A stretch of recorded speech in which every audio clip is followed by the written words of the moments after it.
Good morning students, आपने environment के बारे में सुना होगा। सारे बच्चे इन्वायरमेंट से बहुत हद तक अच्छे जानते हैं। जैसे अभी सर्दी का मौसम है, तो अगर सर्दी के मौसम में पहले हमें ये हिंट्स न मिले कि सर्दी कपड़े पहनने हैं या कैसे करने हैं, तो उससे क्या है, कहीं ना कहीं हमारी सेहत में असर पड़ जाएगा। ऐसे ही जो हमारा बिजनेस जो होता है, अगर उसको कुछ ऐसे फैक्टर प्रभावित करें जिससे बिजनेस की परफॉर्मेंस में कहीं ना कहीं उतार चढ़ाव आए, तो उसको हम बोलते हैं बिजनेस इन्वायरमेंट। जो बिजनेस इन्वायरमेंट है ये दो वर्ड से बना है, बिजनेस प्लस में इन्वायरमेंट। बिजनेस का मतलब जो हम बिजनेस करते हैं, जो 11th क्लास में आप पढ़ते हो, हम एक इकोनॉमिक एक्टिविटी के माध्यम से किसी भी संस्था, किसी भी ऑर्गेनाइजेशन जिसका मेन उद्देश्य प्रॉफिट कमाना हो, और मेन जो आपका machine, material, goods, services etcetera ये सारे यूज करते हैं, आपका जो मोटे कमाते हैं उसको हम बिजनेस बोलते हैं नॉर्मल भाषा में। अब इस बिजनेस को ऐसे बहुत सारे हमारे पास फैक्टर होते हैं जो हमारे इन्वायरमेंट में है, जो हमें जो प्रभावित करते हैं। जैसे हम सर्दी गर्मी या कहीं पे भी कुछ काम कर रहे होते हैं, तो कहीं ना कहीं हमें वो फैक्टर प्रभावित करते हैं। ठीक इसी प्रकार से बिजनेस को भी वो फैक्टर प्रभावित करते हैं। तो उनकी स्टडी करना क्यों जरूरी है, ये जो सारी चीजें हैं ये आपके चैप्टर नंबर 3 में बिजनेस स्टडी में दिया हुआ है। इसके बारे में हम बात करने वाले हैं। तो चलिए ज्यादा टाइम वेस्ट न करते, हम बात करते हैं सीधी डेफिनेशन, मीनिंग, और ये जो कंसेप्ट है बिजनेस इन्वायरमेंट का, ये क्या है। देखिए, business environment means it refers to those factors which affects our business and business have no control on those factor which affects its performance. और ये it also includes both threats and opportunity. Means sir ये इन दोनों चीजों में सम्मिलित होता है, जो आपके बिजनेस की negative as well as positive जो परफॉर्मेंस है या आपका जो आउटपुट आने वाला है, उस चीज को कैसे प्रभावित करते हैं। ये हमें बहुत सारी अपॉर्चुनिटी प्रोवाइड करते हैं। कौन? बिजनेस स्टडी में जो आपका बिजनेस इन्वायरमेंट है, अगर हमने इसकी अच्छे से स्टडी कर ली, और ये कहीं ना कहीं हमें इफेक्ट भी करते हैं हमारी परफॉर्मेंस डाउन करने में। तो हमें इस चीज के बारे में अच्छे से जानना बहुत जरूरी है। इसकी फीचर्स क्या क्या है, हमें कैसे पता चलेगा कि बिजनेस इन्वायरमेंट हमें इफेक्ट कर रहा है, हमारा व्यवसाय जो है वो कहीं ना कहीं ऊपर नीचे, डाउन अप, या उसमें कहीं ना कहीं चेंजेस आ रहे हैं, हम कैसा पता चलेगा। ये पता चलेगा सर किसका, बिजनेस जो इन्वायरमेंट है उसकी स्टडी करने से। पहला इसकी फीचर्स, पहली है sir totality of external forces. इसके अंदर कुछ ऐसे फैक्टर्स हैं जो हमारे कंट्रोल में नहीं है, बियॉन्ड आवर कंट्रोल। जैसे कि आपके जो पॉलिटिकल है, उसमें पॉलिटिकल गवर्नमेंट्स ने कुछ नई पॉलिसी ले आई जो कहीं ना कहीं हमारे बिजनेस को इफेक्ट कर सकती है। वो हमारे लिए अच्छी भी हो सकती है, हमारे लिए खराब भी हो सकती है। ऐसा जरूरी नहीं कि हर एक चीज हमारे लिए नेगेटिव, लेकिन वो कहीं ना कहीं बिजनेस की परफॉर्मेंस को आपको इफेक्ट करेगी। डिटेल में हम इसमें बात करते हैं। उसका बाद हमारा है स्पेसिफिक एंड जनरल फोर्सेस। कुछ हमारे स्पेसिफिक फैक्टर हैं, जैसे आपके कस्टमर, आपके कंपटीटर, सप्लायर, जिनका कुछ हद तक बिजनेस में कंट्रोल होता है। बिजनेस चाहे तो एक बिजनेसमैन उनको कहीं ना कहीं कंट्रोल कर सकता है। Way with in the control of the business होते हैं, जो आपके व्यवसाय को इन फ्यूचर में आपको कैसे रणनीति बनानी, कैसे पॉलिसी बनानी है, वो आप सोच के बना सकते हैं अगर आपने ये चीज को अच्छे से जान लिया। दूसरा हमारा था जनरल फोर्सेस, जो मैंने अभी बताया आपको। इसके अंदर वो इंक्लूड होते हैं जैसे आपके पॉलिटिकल, लीगल, आपकी इकोनॉमिक, ये सारे जो फैक्टर होते हैं जो हमारे कंट्रोल में नहीं होते हैं, ये जनरल फोर्सेस होते हैं, और ये हमारे बिजनेस को इफेक्ट करते हैं। इंटर रिलेटेडनेस, मतलब ये जो फैक्टर होते हैं ये इंटर रिलेटेड होते हैं। जैसे नई गवर्नमेंट आ गई, तो नई गवर्नमेंट ने कोई पॉलिसी चेंज की, तो वो पॉलिसी हमें भी इफेक्ट करेगी, हमारे इंपोर्ट एक्सपोर्ट को भी करेगी। इससे हमारा पॉलिटिकल एज वेल एज आपका लीगल भी और आपका इकोनॉमिक एनवायरमेंट कहीं ना कहीं आपस में अटैच है, और तीनों हमें क्या है, बिजनेस परफॉर्मेंस को इफेक्ट करते हैं। आगे हमारा है डायनेमिक नेचर, मतलब ये काफी परिवर्तनशील है, ये चेंजेस होता रहता है, और ये चेंजेस अगर आप सामना अच्छे से कर ना जान जाते हैं, तो हमारे बिजनेस इफेक्ट को कहीं ना कहीं, बिजनेस परफॉर्मेंस को आप मेंटेन करने में सक्सेस हो जाते हैं। इसके बाद अनसर्टेनिटी है, पता ही नहीं होता कई बार इतना इन फ्यूचर में हमारे साथ क्या होने वाला है, इस चीज को हम अच्छे से पहले नहीं जान पाते। तो ये काफी अनसर्टेनिटी है हमारे इन्वायरमेंट में कि इन फ्यूचर में क्या होने वाला है। आज हमने पॉलिसी बनाई, आज हमने प्लान बनाया कि हमें ये करना है आने वाले 1 साल में, लेकिन अचानक पता चले 3 महीने के बाद में कोई ऐसा एक्ट आ गया, ऐसा कानून आ गया, ऐसी कोई चीज हो गई जिसकी वजह से हमारी बिजनेस परफॉर्मेंस इफेक्ट हो जाती है। तो ये भी हमें ध्यान रखना पड़ता है। बिजनेस इन्वायरमेंट का ये हमारी नेक्स्ट फीचर है। कंप्लेक्सिटी मतलब ये थोड़ा सा टिपिकल पॉइंट है, कुछ हद तक हमें यहाँ पे ऐसे फैक्टर मिलेंगे जिससे आपका क्या है, बिजनेस इन्वायरमेंट इफेक्ट होने वाला है। और मैंने पहले बोला था, ये रिलेटिवली मतलब आपस में जो आपके फैक्टर्स हैं, जितने भी आपके फैक्टर्स हैं, कहीं ना कहीं एक दूसरे से बिल्कुल जुड़े हैं। वो आपके पूर्णता या आपके मतलब पार्टली कहीं ना कहीं आपके बिजनेस को इफेक्ट करते हैं। इसका इंपॉर्टेंस क्या है? इंपॉर्टेंस मैंने आपको बताया था, अगर आप बिजनेस इन्वायरमेंट है, जो आपके सक्सेसफुल ऑर्गेनाइजेशन होते हैं, वो अच्छे से अगर बिजनेस इन्वायरमेंट की जांच पड़ताल, परख, उसकी स्कैनिंग, उसकी अच्छे से गहराई से उसको माप लेते हैं, तो आने वाले भविष्य में जो आप उसके लिए जो खतरे हैं, आने वाले भविष्य में जो नेगेटिव उसके साथ होने वाली है, उसकी परफॉर्मेंस डाउन होने वाली है, उसको वो ठीक टाइम पे अच्छे से संभाल लेते हैं। इसलिए इसका जो इंपॉर्टेंस है डे बाय डे बढ़ रहा है। पहले बात करते हैं पहले इंपॉर्टेंस की, फर्स्ट मूवर एडवांटेज। सबसे पहले बिजनेस इन्वायरमेंट हमें बताएगा कि आपके साथ ये होने वाला है, मार्केट में कंडीशन आने वाले हैं, नए कंप्यूटर आने वाले हैं, गवर्नमेंट ने पॉलिसी चेंज करने वाले हैं, सोसाइटी में ये हो रहा है, कस्टमर की डिमांड ये है, वाट एवर। ये सारे क्या है आपके फर्स्ट मूवर एडवांटेज है। कौन लेता है ये? अगर हमने स्टडी कर ली किसकी? बिजनेस इन्वायरमेंट की।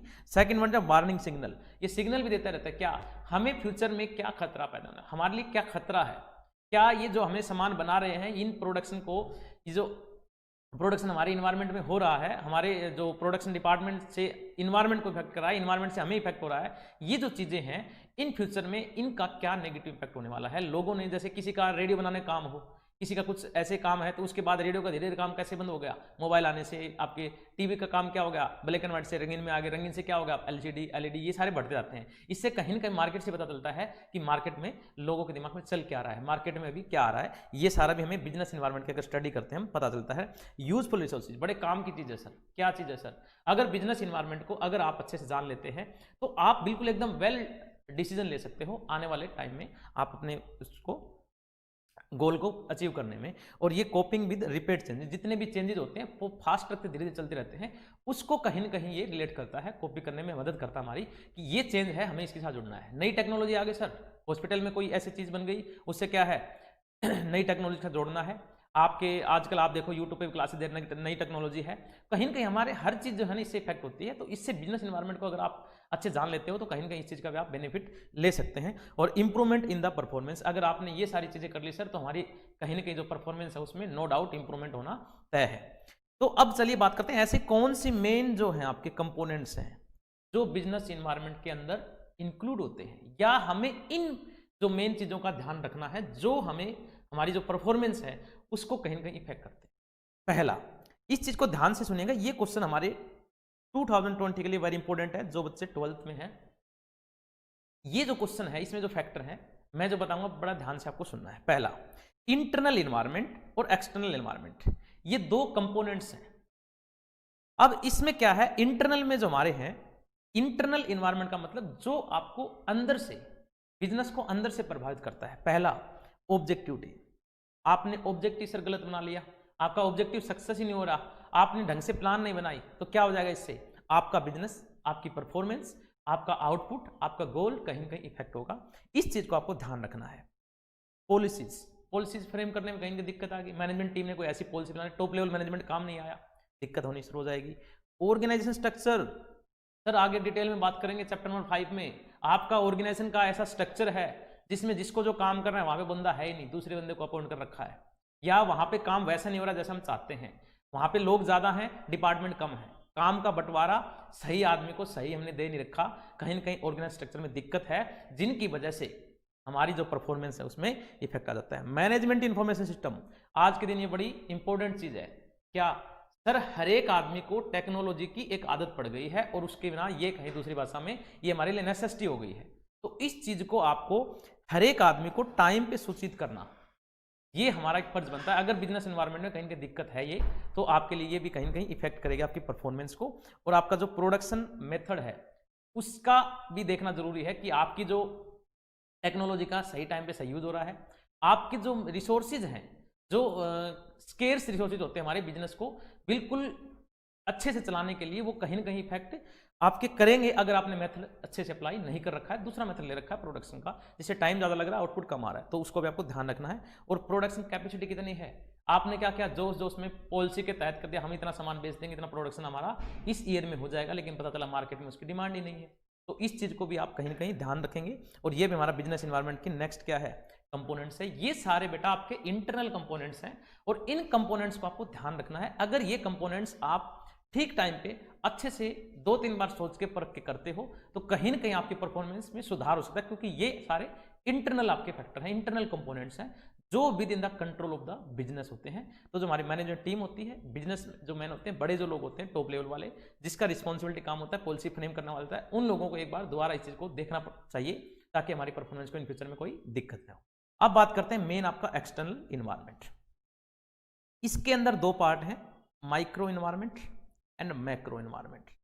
जो बच्चे कॉमर्स के हैं और जो इकोनॉमिक्स पढ़ते हैं उसको पता है, माइक्रो जो होता है वो छोटा रूप होता है। ये नॉर्मल वर्ड भी है, फिर भी मैं डिटेल में बता देता हूँ। माइक्रो में क्या होता है, ये छोटे रूप से आपको कहीं ना कहीं इफेक्ट करेंगे, और मैक्रो जो होता है बड़ा रूप होता है। इस माइक्रो में ऐसे लोग आएंगे, ऐसे पॉइंट इंक्लूड होंगे जो हमारे बिजनेस की ऑपरेटिंग एक्टिविटी को इफेक्ट करेंगे। ऑपरेटिंग एक्टिविटी क्या सर, जो हमारा बिजनेस का मेन काम है। किसी का मेन काम कुर्सी बनाना है, कुर्सी बनाने के लिए जो लोग उसके ऊपर डिपेंड हैं, या जिन लोगों से कुर्सी बनाने में हमें मदद मिलती है, उसमें क्या हो सकता है, कस्टमर हो सकता है, जी हाँ, सप्लायर हो सकता है, कंपटीटर हो सकता है, पब्लिक आपकी वो हर जगह है ही, और आपकी मार्केट इंटरमीडिएट, वो मार्केट से काम लेके आए, बताएंगे इतनी मार्केट में डिमांड है। ये सारी चीजें माइक्रो लेवल पे बिजनेस को इफेक्ट करती हैं। इफेक्ट माइक्रो भी बहुत होता है, कई बार इन चीजों को हम इग्नोर कर देते हैं, तो कहीं ना कहीं हमें इन फ्यूचर में उसका खामियाजा भुगतना पड़ सकता है। इस चीज का आपको ध्यान रखना है। और जो आपका जर्नल इन्वायरमेंट है, कौन सा जर्नल, किसको बोलेंगे सर, माइक्रो को, मैक्रो को, सॉरी मैक्रो को बोलेंगे जर्नल। और ये हमारा है जो हमारे कंट्रोल में नहीं है। कंट्रोल में तो ये भी नहीं है, लेकिन ये कुछ हद तक आप इसको ऑपरेटिंग को कहीं ना कहीं आप कुछ ऐसा करके कुछ हद तक कंट्रोल कर सकते हो। लेकिन ये जो मैं अभी बताने वाला हूं, इसको कंट्रोल ही नहीं कर सकते। जैसे इकोनॉमिक इन्वायरमेंट, हमारी इकोनॉमी में काफी चेंजेस होते हैं जिसका हम कंट्रोल नहीं कर सकते। हम क्या, गवर्नमेंट को कहीं बहुत सारी पॉलिसी लानी पड़ती है, इस चैप्टर में बात करेंगे हम। तो ये जो इन्वायरमेंट है, इकोनॉमिक इन्वायरमेंट, इस चीज को कहीं ना कहीं हम क्या करेंगे, इफेक्ट करते हैं, और इसको कहीं ना कहीं हम ध्यान में रखेंगे। जो आपका इकोनॉमिक इन्वायरमेंट है, इसके अंदर मेन रूप से आपके जो आपकी इंपोर्ट एक्सपोर्ट पॉलिसी, आपकी जो इंडस्ट्रियल पॉलिसी, आपकी जो इंटरेस्ट रेट, इन्फ्लेशन, ये सारी जो चीजें हैं कहीं ना कहीं इसमें कवर होती हैं, जो आपको इकोनॉमिक इन्वायरमेंट में ध्यान में रखनी पड़ती हैं, और ये हमारे बिजनेस को इफेक्ट करेगा। Second one sir, social environment. हमारी सोसाइटी में क्या हो रहा है, जरा ये भी हमें देखना पड़ता है।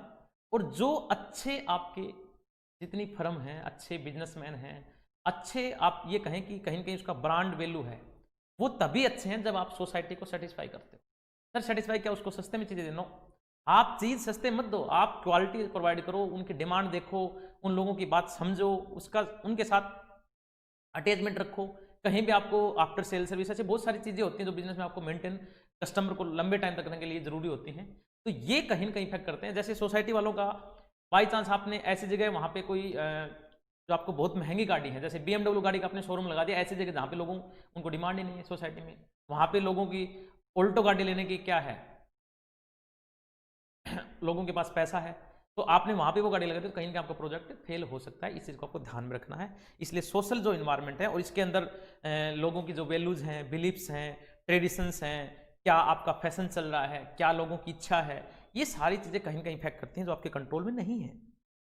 टेक्नोलॉजी इन्वायरमेंट, मैंने अभी बताया था कुछ ऐसी टेक्नोलॉजी मार्केट में धीरे धीरे आ रही हैं जो आपको कहीं ना कहीं ध्यान रखना है। नई टेक्नोलॉजी के साथ अगर आप अपडेट नहीं होते हो तो कहीं ना कहीं आपका बिजनेस 100% सर इफेक्ट होता है। पॉलिटिकल इन्वायरमेंट, ये जो पॉलिटिकल इन्वायरमेंट है इसके अंदर ये सबको पता है गवर्नमेंट लंबे टाइम तक स्टेबिलिटी नहीं रहती, कभी नई गवर्नमेंट आती है, कभी पुरानी जाती है, कभी नई गवर्नमेंट ने नई पॉलिसी चेंज कर दी, कभी पुरानी नई पॉलिसी चेंज कर दी, कभी कुछ होता है, ये सारी चीज़ें होती रहती हैं, तो हमारा बिजनेस कहीं ना कहीं इफेक्ट होता है। इस चीज़ को भी आपको ध्यान रखना है। लीगल इन्वायरमेंट, गवर्नमेंट जब सरकार नहीं आती है या पुरानी सरकार जो भी गवर्नमेंट होती है, कहीं ना कहीं आपकी इंडस्ट्रियल कोई नए आपके कानून, जैसे कंपनीज एक्ट 1956 से क्या होगा, कंपनीज एक्ट 2013 आ गया, तो जो आपकी कंपनी प्रभावित होती है 2030 को कहीं ना कहीं इफेक्ट उनका लेना पड़ेगा और वो उनको अनुसार चलना पड़ेगा। ये सारे आपके हो गए कंपोनेंट्स ऑफ बिजनेस इन्वायरमेंट। ये थे हमारे इंटरनल और एक्सटर्नल। और इसको हम माइक्रो मैक्रो एक्सटर्नल के दो पार्ट हो गए, ऑपरेटिंग जर्नल। सर अब क्या होगा, अब क्या है, इस चैप्टर में कुछ ऐसे टॉपिक हैं जो अगले आपको मैं थोड़ी देर में बताने वाला हूं। भी इस चैप्टर के अंदर कुछ ऐसी चीजें हैं जो आपके बिजनेस को और तरीके से भी इफेक्ट करते हैं। और हम यहाँ पे क्यों पढ़ रहे हैं, बिजनेस इन्वायरमेंट इफेक्ट के अलावा हमें ये चीज भी जानना जरूरी है, इफेक्ट से हुआ क्या, इसका इंपैक्ट क्या पड़ा। इंपैक्ट क्या पड़ा सर, धीरे धीरे क्या हुआ, हम बात करें थोड़ी सी पीछे की, कितने 20-25 साल पहले की। 1991 में काफी एक ऐसा दौर आ गया था जिससे हमारी इकोनॉमी कहीं ना कहीं दिक्कत होनी स्टार्ट हो गई थी, और उसको दूर करने के लिए हमारी गवर्नमेंट ने काफी हद तक बहुत अच्छे स्टेप उठाए थे। इनमें से हम कुछ बातों की चर्चा करेंगे।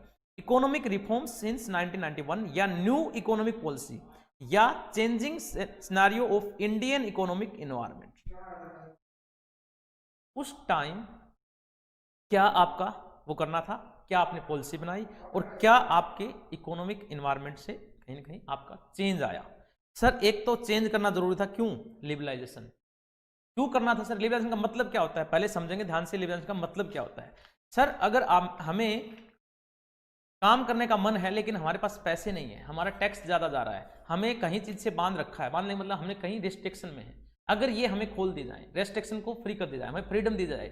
यहाँ पे लिबर्टी का मतलब है कि अननेसेसरी जो आपका, जैसे कई चीजें आप करने के लिए आपको लाइसेंस लेना पड़ता है कुछ और करने के लिए, अगर ये कहीं ना कहीं हमें गवर्नमेंट इसकी क्या दे दे, छूट दे दे, एग्जाम कर दे हमें, तो हम अपना काम अच्छे स्टार्ट कर देते हैं, और जैसे हम काम स्टार्ट करेंगे लोगों को रोजगार मिलेगा और कहीं ना कहीं हमारी इकोनॉमी में सुधार होगा। तो ये होता है सर लिबरलाइजेशन का मतलब, और ये करना बहुत जरूरी था।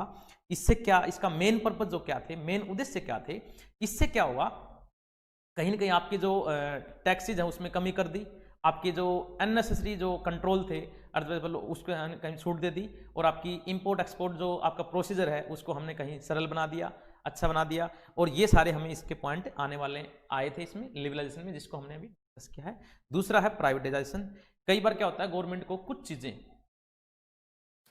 कुछ चीजें पब्लिक से प्राइवेट में कन्वर्ट करना पड़ता है। क्या, कई बार क्या होता है, बहुत सारी चीजें पब्लिक का हमें मिसयूज होता है।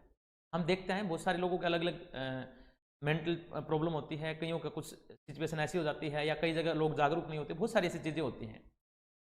उन चीजों का कुछ हद तक समाधान हम जब कर सकते हैं जब हम इसको प्राइवेटाइजेशन में दे सकते हैं, क्योंकि जो कंट्रोल है वो कम लोगों के हाथ में आ जाएगा, और कहीं ना कहीं लोग मिसयूज नहीं करेंगे, जो हमारे रिसोर्सेज हैं उसका ऑप्टिमम यूटिलाइजेशन हो जाएगा जब हम निजीकरण करते हैं। इसका मतलब क्या है सर, ये एक ऐसी प्रक्रिया है जिसके द्वारा कोई पब्लिक क्षेत्र जो है उसको पूर्ण रूप से या पार्टली इसमें प्राइवेट में कन्वर्ट कर दिया जाए, उसको हम बोलते हैं प्राइवेटाइजेशन। इसके मेन उद्देश्य क्या है सर, इससे हमारी जो गवर्नमेंट रेवेन्यू है उसमें वृद्धि हो जाएगी, हमारी जो इकोनॉमिक डेवलपमेंट है उसमें तेजी आ जाएगी, और सर और हमारा जो फिक्सल बर्डन होता है वो कहीं ना कहीं कम हो जाएगा। ये इसके मेन पर्पस थे, इसी पर्पस की वजह से हमने ये चीज़ की थी। और इसके बाद हमारा आता है ग्लोबलाइजेशन। ग्लोबलाइजेशन का मतलब होता है किसी एक कंट्री को दूसरे कंट्री जोड़ना, किसी कम्युनिटी को एक बाहर लोगों के साथ या रेस्ट ऑफ वर्ल्ड जो है हमारा, उसके साथ उसके कैसे रिलेशन है, उसके साथ उसका कैसा हिसाब किताब है, उस चीज़ को हम यहाँ पे डिस्कस कर रहे हैं। इसका मतलब होता है कि सर ये इंटीग्रेट करता है किसको, इकोनॉमी को with the rest of the world. अगर हम इंडिया की बात करें तो इंडिया को किससे करना है, वर्ल्ड से कनेक्ट करना है। अगर हम चाइना की बात करें, चाइना को rest of the world, China को छोड़ के बाकी सभी लोगों के साथ उसकी इकोनॉमी का क्या रिलेशन है, कैसे व्यापार करेंगे, कैसे समझौता को, सारी चीजें इसके अंदर हम डिस्कस आएंगे। क्योंकि रिवीजन बैच है तो हम यहाँ पे मैं आपको मेन चीजें आपको डिस्कस करा रहा हूँ। इसके अंदर क्या है, ऑब्जेक्टिव क्या है सर, इसके ऑब्जेक्टिव है कि हमारे सभी जो आपकी कंट्री है उसमें फ्रीडम रूप से क्या हो, इसका मूवमेंट हो, किसका, कैपिटल का, और आपकी जो जितने देशों में जिस प्रकार के झगड़े हैं उसका कहीं के सॉल्यूशन हो, और लोगों का फ्रीडम एक दूसरे देश से दूसरे देश में आना जाना रहे, इससे हमारा कहीं बिजनेस में बढ़ोतरी हो, लोग एक दूसरे का अपना काम बढ़ाएं। इसके सर ऑब्जेक्टिव किसके क्या है, किसके ऑब्जेक्टिव ऑफ इकोनॉमिक रिफॉर्म। पहला ऑब्जेक्टिव है इंडस्ट्रियल सिस्टम, ये हमें ठीक करना है, इससे हमारा बेनिफिट होगा। दूसरा फॉरेन इन्वेस्टमेंट, अगर फॉरेन इन्वेस्टमेंट करेंगे कहीं ना कहीं तो क्या हमारी इकोनॉमी में सुधार होगा। सारे ऑब्जेक्टिव क्या है आपके, इकोनॉमी सुधार करने के लिए न्यू इंडस्ट्री पॉलिसी अभी जो मैंने बताई थी ये ले आए, या इसके अलावा और भी जरूरत होती है तो हम इसको ला सकते हैं। न्यू ट्रेड पॉलिसी, व्यापार करने की भी क्या है, कहीं ना कहीं नई पॉलिसी से हमारा कोई बेनिफिट हो जाता है। कई बार हम व्यापार की जो कंडीशन हम उस चीज़ पे एक्सेप्ट नहीं कर पाते, कहीं ना कहीं हमें दिक्कत हो जाती है, हम उस कैटेगरी में नहीं फॉलो कर पाते जिससे हमारा हम उस कंडीशन को एक्सेप्ट करते हुए व्यापार को कर जाए, तो ये हमारे लिए बेनिफिट होगा। और कैपिटल मार्केट रिफॉर्म्स जो हमारा सिस्टम है उसमें भी अगर कहीं कहीं सुधार कर दिया जाए, कुछ छूट दे दी जाए, कुछ लोगों के अनुसार उसमें कानून कुछ ऐसे प्रोविजन डाल दी जाए, तो भी हमारी इकोनॉमी में सुधार हो जाए।